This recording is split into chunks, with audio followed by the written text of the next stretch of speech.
It's your boy, Marquio. And we back at it again with another reaction, man. Today we got LeBron James getting destroyed by making excuses, man. Now we know Mike is known for not making excuses. Mike always get it out the mud. He's the type of player that you will want as the captain, as the leader.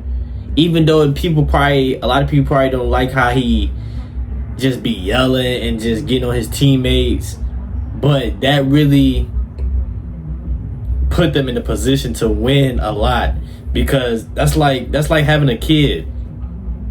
You gotta discipline them for them to listen, for them to understand. Because if you don't discipline them, the kids gonna run over you and over you and over you. That's like the teammates. If you ain't the leader, they gonna run over you. They gonna talk stuff to you. They gonna say you no good. So Mike brought so much energy for the team. He letting people know, like, if you don't want to play, you can leave. Like, we don't need you. Like, we need to start right now. You know what I'm saying? And people just don't like that. People don't like that, man. But I don't know why, but we all know Mike wasn't making no excuses. But make sure y'all like, comment, subscribe, man. We're gonna roll to 16K subs. Turn on that notification. I love y'all, man. I appreciate y'all so much. And let's get straight into this banger. When it comes to my biggest pet peeve of the modern NBA and a lot of these superstar players, is that these guys in this era can't take a loss on their chin. When they lose, it's always their ref's fault, their teammates' fault, or some non-call, some late call that was not in their favor. Yeah. I don't understand what's going on in the replay center, to be honest. I think I said it this year or last year, whatever. D-Lo clearly gets hit in the face on a drive. The replay center, this is going to go. It doesn't make sense to me. And throughout a 48-minute basketball game in the playoffs, the finals, of course, there's going to be bad calls and missed calls. Of course, that always happens. And two of the biggest complainers, excuse makers, and whiners of the league today are LeBron James and Joel Embiid. Forget about the timeout. There's a bunch of fouls. Like I said, that's unacceptable.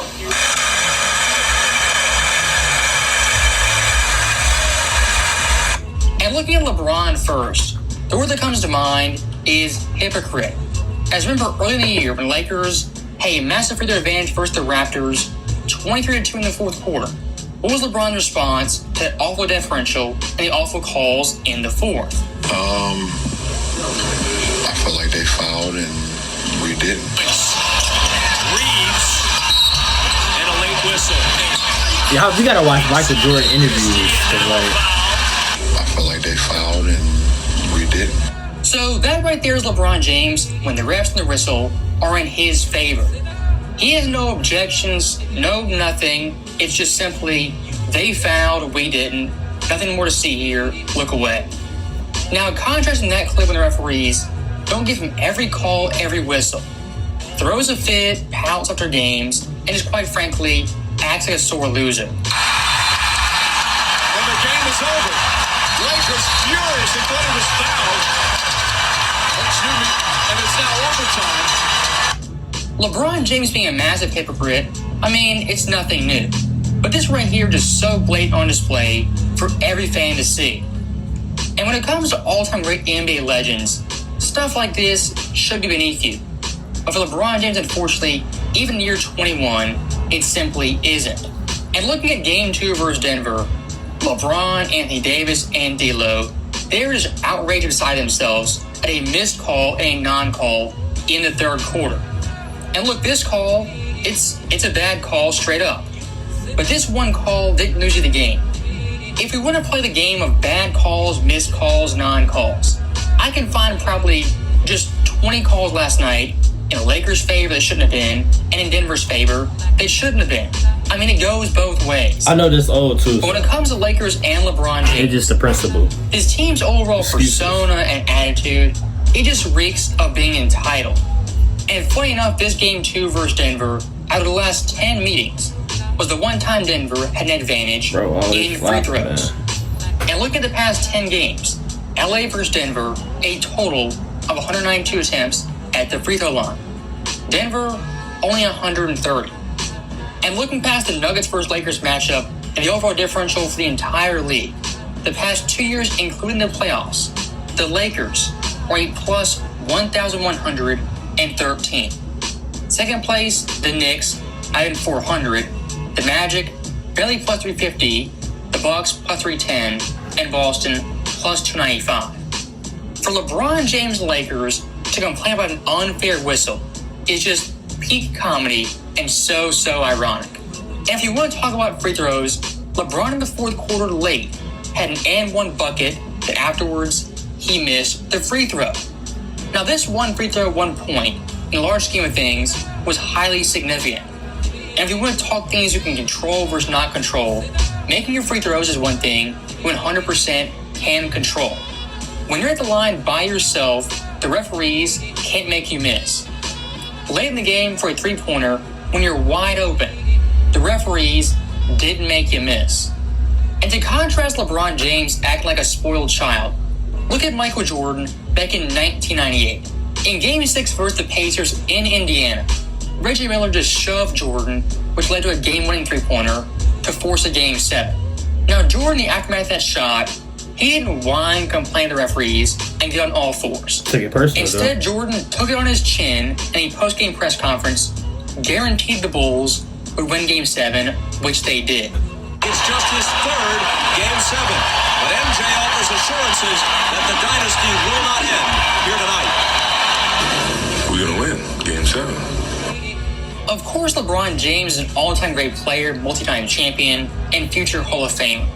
But when it comes to his overall attitude, entitlement, kind of begging for things, whining for things, after 21 years, it's gotten kind of old. And unlike Jordan, LeBron, his entire career, very quick to point the finger outward instead of inward. And looking at his sycophants in the media, a Nick Wright, a Shannon Sharp, guys of that ilk, these guys after Game 2, very reluctant to call LeBron James for his missed three and blatant blunders. Now, looking past the media, we have Joel Embiid, much like LeBron James, is an excuse maker and a notorious playoff choker. And Embiid this year versus the Knicks, after Game 1, I was going to give him some slack. He's injured, obviously playing hurt.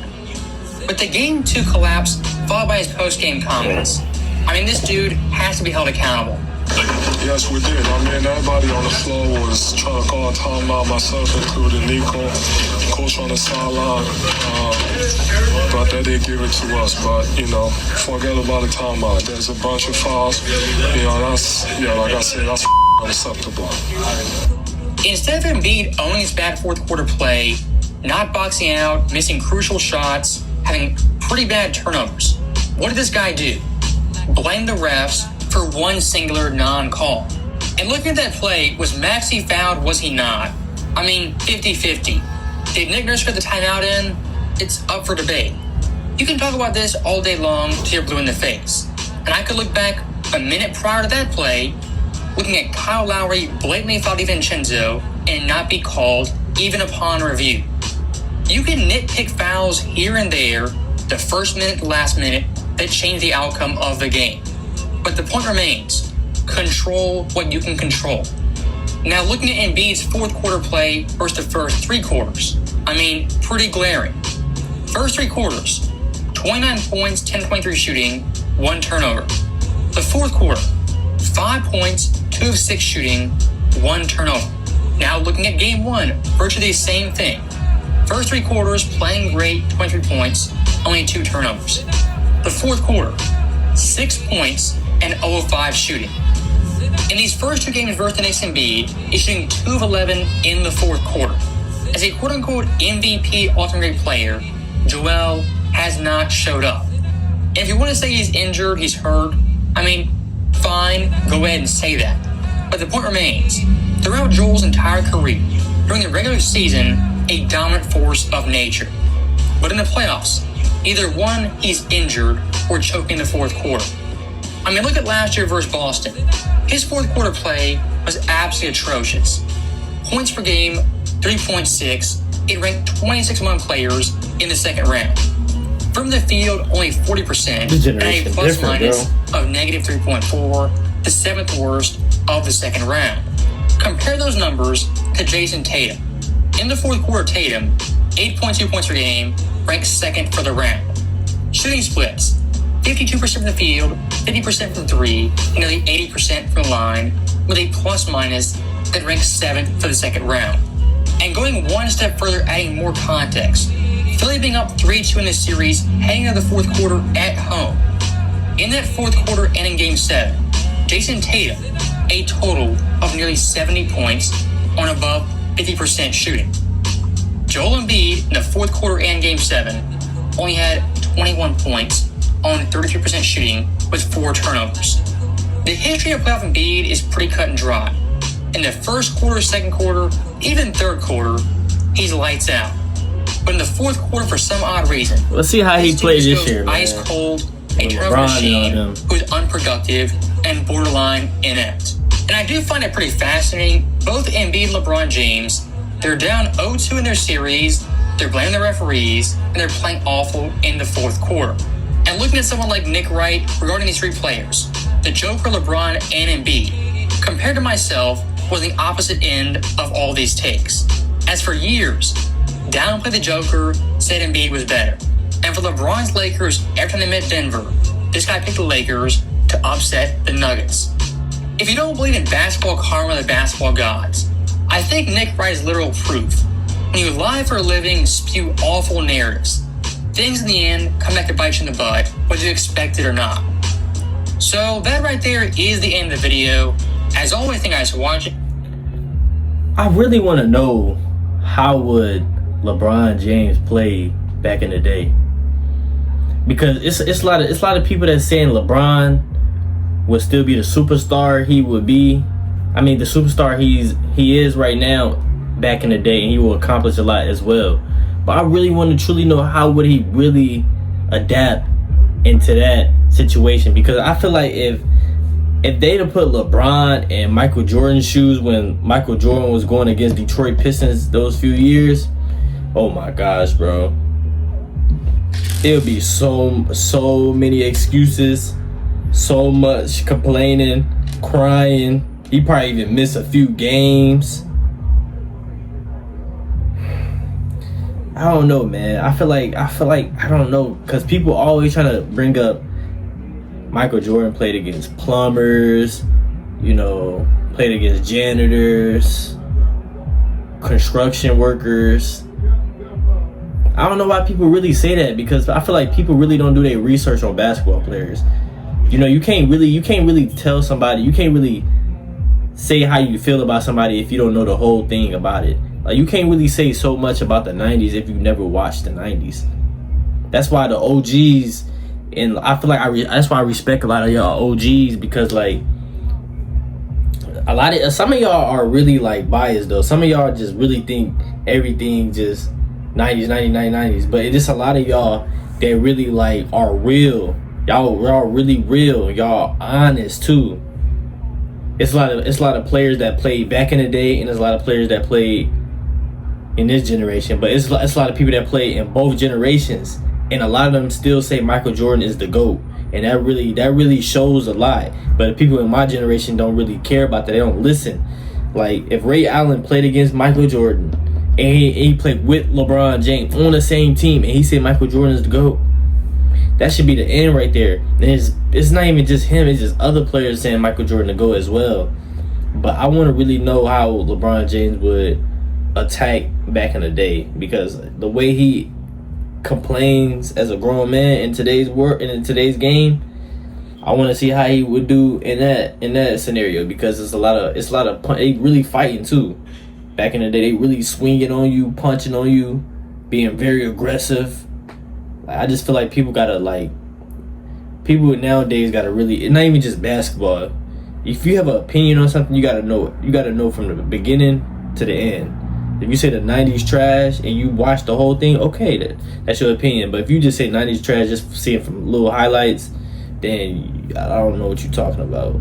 It's 2026, bro. We gotta really start to think before we say, But y'all let me know down below in the comments how y'all feel about that, man. We on the road to 16K subs, man. All y'all gotta do is turn on those notifications. I post every single day. We're on the road to 16K subs. Hopefully, I'll become one of y'all favorite reactors. If I am, thank y'all. God bless y'all. And I'm going to see you on the next video.